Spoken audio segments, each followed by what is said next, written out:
I've been wanting to discuss the concept of a block test for a long time now, and it's been so busy lately here in Lagos that I didn't have the time to do this, but I want to put my thoughts on paper. Even to write it down may take a little bit long, but I want to address this issue because I think it's extremely important.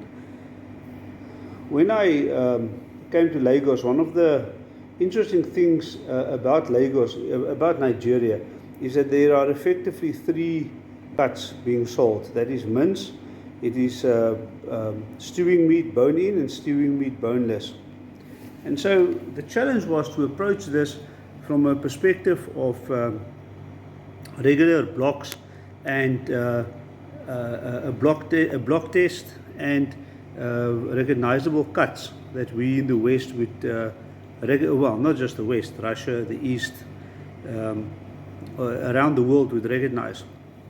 So it was a huge challenge to me to think through this and to come to grips with what we have in Nigeria and the strategy to migrate from where we are now to recognizable cuts. The first thought was that recognizable cuts is something that is within a generation or two in South Africa a novel concept. We started, I've got friends, a very good friend of mine, Kobus Grobler, is the butchery manager at Fairview. Kobus, I'm sure he's not going to mind if I mention his name. Kobus, tell me if you don't like the fact that I do this.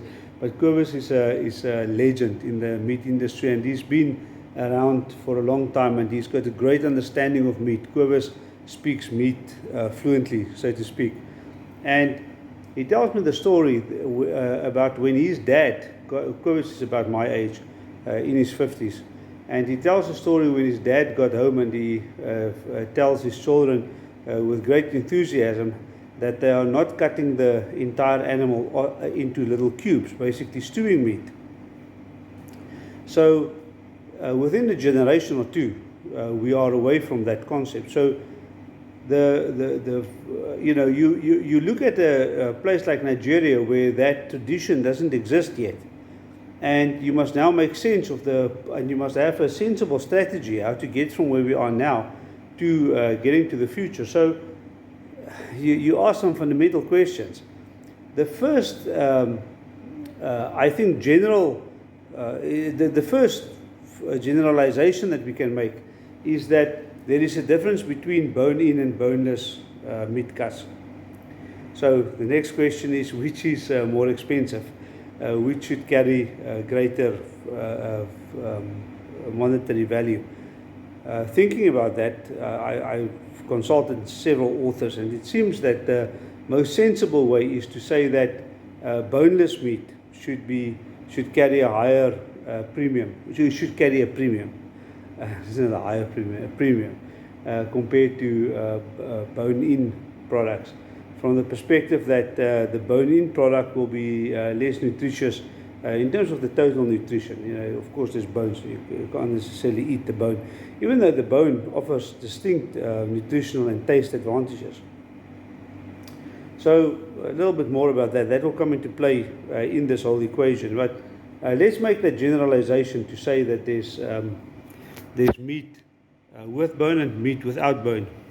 And meat without bone will generally probably be a little bit higher priced than meat with bone. Okay, so let's look at the traditional way that the block is being done.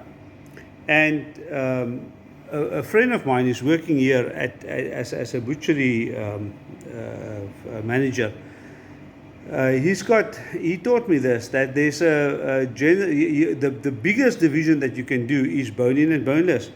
And so if you do your block, just generally all the bone-in cuts and all the boneless cuts, and then your trim, and then your weight loss, and then your scraps, your tendons, and those kind of things that you're not going to include in your mincemeat or whatever the case may be. Those goes for processing. But you make that general distinction. Then the next very important thing, which South Africans, Kobus, AJ, the guys here,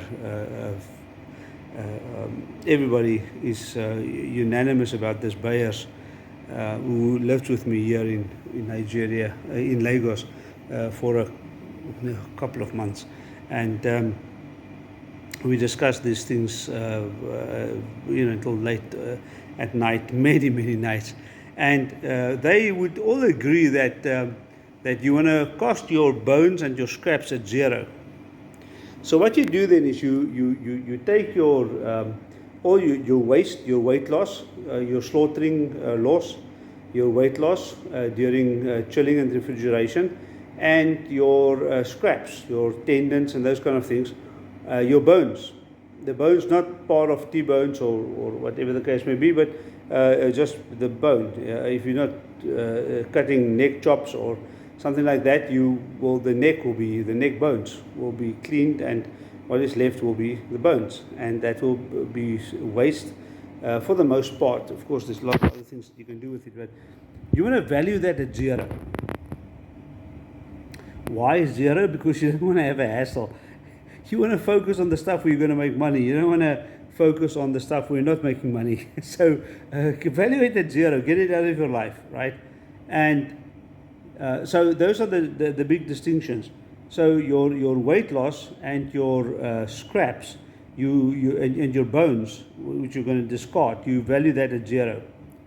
Now, let's say your bone-in cuts is about 30% of the carcass, and your boneless cuts is the balance, the 70%. The question now comes up: how do you apportion this loss? The carcass costs you a certain price. You need to recover that entire cost of the carcass and make a little bit of money. So how do you apportion that, the bone cost, the weight loss, and the scraps? Okay, this is the first major hurdle, and as I thought about it, I realized that instinctively you can apportion it according to the percentage. If you take total bone-in products, T-bones and that type of products, and your boneless cuts, and you equals whatever, and then you have the 30% bone-in products, and you have the 70% boneless products, and the easiest answer will be to apportion those items that you want to zero value at that 30-70 ratio, which means that if you do the sum, you will see that your cost per product, per bone-in and boneless product, then goes up. But effectively, you come out at the same price. Right? Do the sum. You'll see what I mean. I will post an Excel sheet where I will do the work for you and show you as well. Okay, so you come out at the same price. It took me a couple of months to realize that that is that is a decision that I make. And there's not inherently a rightness or wrongness to this answer. It's a decision. And so it's not more or less valid than any other decision I'm going to make about it. So the decision could be that I want to apportion the bone-in product at I want to apportion my loss, what I lose in terms of weight loss, scrap, and bones that I want to throw away. I want to apportion that I want to give, for example, instead of 70%, I want to give, let's take a figure of 60% or 50% to my boneless product. And I want to give the balance to my bone-in product. So I make my bone-in product slightly more expensive. It carries therefore the losses that I'm going to make on my meat or on my bones. Okay, it's and follow me on this. Don't let me lose you here. It's not this complicated, right? And I will put it out in the spreadsheet in a format that you can easily follow and see the logic that I have. the first big realization is that it is not inherently, there is nothing inherently better or worse to apportion it this way than at the 70-30 way, where the total price of my bone-in and boneless will be the same. Right, if I take my total scraps, I divide, let's say the division between my bone-in product and boneless product is 70-30. I cut my scraps in the 70-30 ratio. I apportion those losses, the scraps, the cutting losses, the weight losses, and my bones, 70-30. The two products will come out at the same price. Okay, follow me here. There's nothing inherently more valid about this position than taking a different, for example, I can take a 50-50 perspective. I can allocate 50% of what I'm going to, here in Nigeria we use the word loss notes. A loss note for my weight loss, or a loss note for my bones that I'm going to throw away. I value it at zero. Even though I can make a profit, I can sell it at a price. There's a price. There's somebody who wants to use it for doggy treats or whatever. I don't factor that in. I price it at zero, right? So, I mean, even that is there's a logic behind it, but I think it's well attested. So I'm going to assume that is how we're going to do it, right? So, in any case, so I can say 50-50. So if I take the total loss I'm going to make, my total loss notes, and I portion it 50-50, the 30% will therefore absorb a larger percentage. My price of the 30% of my bone-in product will go up more compared to the 70%. The 70% will be able to absorb it better than the 30%. Let's say it in that terms. Right. So my bone-in products will now become more expensive than my boneless products. Right? Follow me here. This is extremely important. So I looked at that model and said, okay, let's not do it that way. I want my boneless product to be more expensive than my bone-in product because I assume that there's more work and more careful cutting being done. So because more work is expended on my boneless product, and because the bone, second argument is the nutritional argument, that the total nutrition of my bone-in product is less than my boneless product. So just purely from a nitrogen perspective, from a nutritional perspective, I say I will get more from my boneless product in terms of nutrition. Because of that, the product ends up being more expensive. Right? Now, there's several assumptions I've made in even saying that. I've equated nitrogen content with nutrition, which is a fair assumption. Right? Van Liebig will tell us that. It's a fair assumption. Right? There is, however, a perspective that the bone gives value, gives greater taste value. So if I'm talking to a chef, not a nutritionist, the chef will say, but the bone is more valuable. I rather want the bone. So the bone is more expensive. So the bone-in cut, okay. You see where the argument with this thing goes. So you consider everything on it by its merits. And so when I then take this, I work it out from a cost perspective first. But then I go and I consider the selling prices. A place like Nigeria, where you have mincemeat, you have boneless stewing, and you have bone-in stewing. It's not completely true because there's a host of restaurants. What are the cuts that those restaurateurs value? And what price are they prepared to pay? And so you may find that your T-bone steak can sell at double the price. So I take all my bone-in cuts, I value that at market value. There will be a market value for this, right? What the restaurateur is prepared to pay for it. And then I see, what do I have left?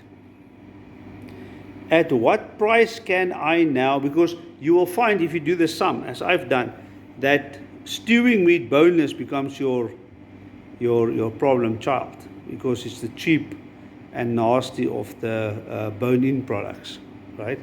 the ribs and the neck chops and so on and so forth I've used in marinated stews and all those kind of things. So now I say, okay, right, what do I have left?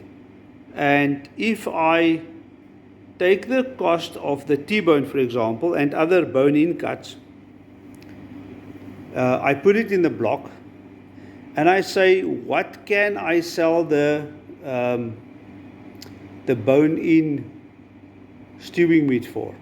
It may well be that the bone-in stewing meat is now, I drop the price, because in the carcass I still make a good profit. Right? So let me just recap. You begin with a broad assumption of bone-in, boneless. You take all the scraps, you apportion the scraps to the bone-in or boneless. Then I look at the particular cuts and understand the bone-in cuts, is there a relative price in terms of this? I factor that in and I arrive at a price, at a block, which is not necessarily as the Americans and the English and the South Africans and the Germans and the Italians and the Spanish do it, because there's on the open market, on the meat trading market, there's a price for the belly and for the leg, and the different cuts of the leg, and the shoulder and the different cuts of the shoulder. There's a relative price fixed by demand and supply. But when I do the block in a country in Africa where the block has not been done, I must be extremely careful.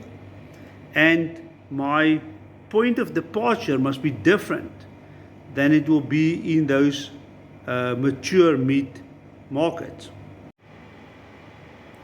So that's my 5 cents on the block test, thinking about it from the perspective of when you have, it seems as if you have no reference point, but you do have a reference point, and it becomes an absolutely fascinating study. If you don't have this fundamentals purely completely fixed in your mind, you will struggle to rationalize and come to solid understanding of the price of trim. We can't just arbitrarily take a price for trim, for example. It doesn't work. It does not work. It needs to be a complete holistic thinking about the carcass of the animal, whether it is beef or whether it is pork or whether it is a poultry. I wanted to document this for myself and for others who may find benefit in these musings.